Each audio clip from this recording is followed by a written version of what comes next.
CATIA V5, this will be regarding concavity workbench design. So I want to discuss generative form block. So this is used to define standardized shapes for mold tooling. And let me just highlight over here surface 2.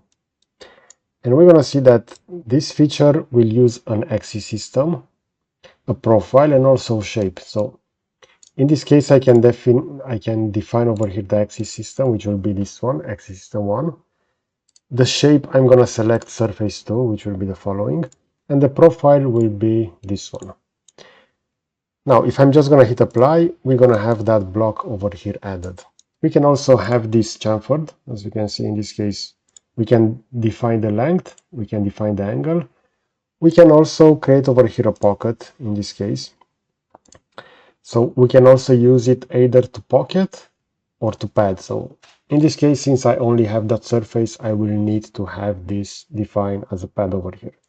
And we can also have this drafted, as you can see, with 1 degree, it will be as following. So this will actually create the following drill hole over here. As you can see, this will be entitled over here pocket 1.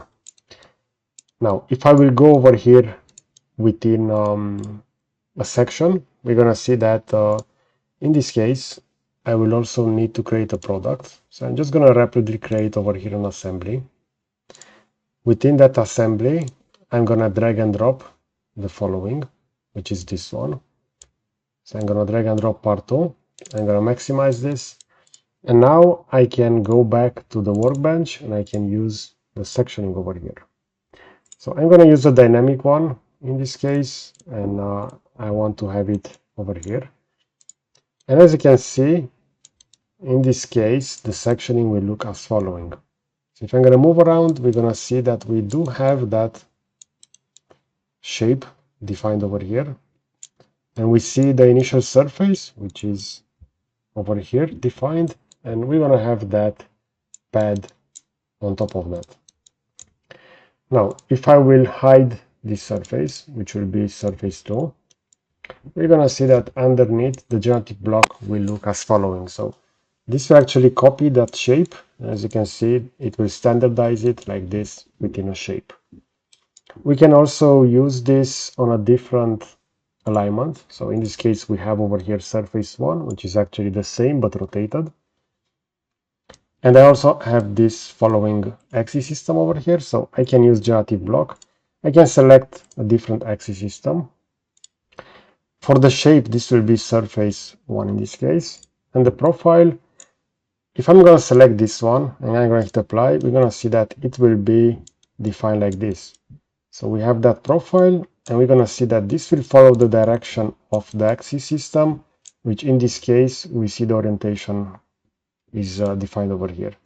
We can also change over here the profile. For example, if I want profile 5, it will be as following. And if I'm going to go with the other axis system, we're going to see that this will now follow the orientation of this one, but at the same time, it will be defined on that surface. So keep that in mind that this tool is very powerful if you want to generate rapid pads, and they will also be added over here as separate part bodies. And again, this can also be used to define either a pad or a pocket. We see in this case that this actually was defined as a pocket, but when I selected that, it was actually defined over here as following. Okay, so I hope you enjoyed this kind of content. You're going to find additional CATIA V5 videos within the following playlist that I'm going to list over here. And I will also add a subscribe button to the right. So that's it. Thanks for watching.